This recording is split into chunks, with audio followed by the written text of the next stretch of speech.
നമ്മുടെ ജീവിതം, നമ്മുടെ വിശ്വാസങ്ങൾ, നമ്മുടെ കർമ്മങ്ങൾ എല്ലാം തന്നെ സഹോദരങ്ങളെ പരിപൂർണമായും ഷിർക്കിൽ നിന്ന് മുക്തമായിരിക്കണം. ഒരു കാരണവശാലും നാം അള്ളാഹുവിൽ പങ്കു ചേർക്കുന്ന ആളുകളായി തീരരുത്. അവനോടുള്ള ആരാധനയിൽ, അവനോടുള്ള പ്രാർത്ഥനയിൽ, അതേപോലെയുള്ള നേർച്ചകളിൽ, വഴിപാടുകളിൽ, മറ്റ് ഏതെല്ലാം വിഷയങ്ങളുണ്ടോ അതിലൊന്നും തന്നെ അള്ളാഹുവിൽ പങ്കു ചേർക്കുന്ന ആളുകളായി നാം മാറാൻ പാടില്ല. അല്ലാഹു സുബ്ഹാനഹു വ തആല പറയുന്നു, വലഖദ് ഊഹിയ ഇലൈക വഇല അല്ലദീന മിൻ ഖബ്ലിക ലഇൻ അശ്റക്ത ലയഹ്ബതന്ന അമലുക വലതകൂനന്ന മിനൽ ഖാസിരീൻ.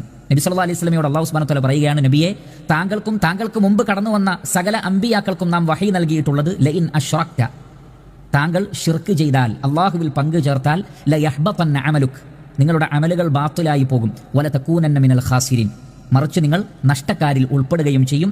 ബലില്ലാഹ ഫഅ്ബുദ്, അതുകൊണ്ട് അള്ളാഹുവിന് മാത്രം ഇബാദത്ത് ചെയ്യുക. വകും മിനശ് ശാകിരീൻ, നന്ദിയുള്ളവരിൽ ഉൾപ്പെടുകയും ചെയ്യുക. അപ്പോൾ അള്ളാഹുവിൽ പങ്കു ചേർത്താൽ അമലുകൾ നിഷ്ഫലമായി പോകും. അതുകൊണ്ട് തന്നെ ഇബാദത്തിൽ ഏറ്റവും പ്രധാനപ്പെട്ട ദുആ, പ്രാർത്ഥന, ആ പ്രാർത്ഥന നിഷ്ഫലമായി പോവാതിരിക്കാൻ അള്ളാഹുവിൽ പങ്കു ചേർക്കുന്നില്ല എന്ന് ഒരു അടിമ ഉറപ്പുവരുത്തേണ്ടതുണ്ട്. ഇല്ല എങ്കിൽ അവരുടെ മുഴുവൻ ദുആകളും ബാത്തിലാണ്, വ്യർത്ഥമാണ്, അള്ളാഹു സുബ്ഹാനഹു വ തആല സ്വീകരിക്കുകയില്ല. അതുകൊണ്ട് ചെറുതും വലുതുമായ മുഴുവൻ ശിർക്കൻ വിശ്വാസങ്ങളിൽ നിന്നും പ്രവർത്തനങ്ങളിൽ നിന്നും വിട്ടുനിൽക്കേണ്ടതാണ്.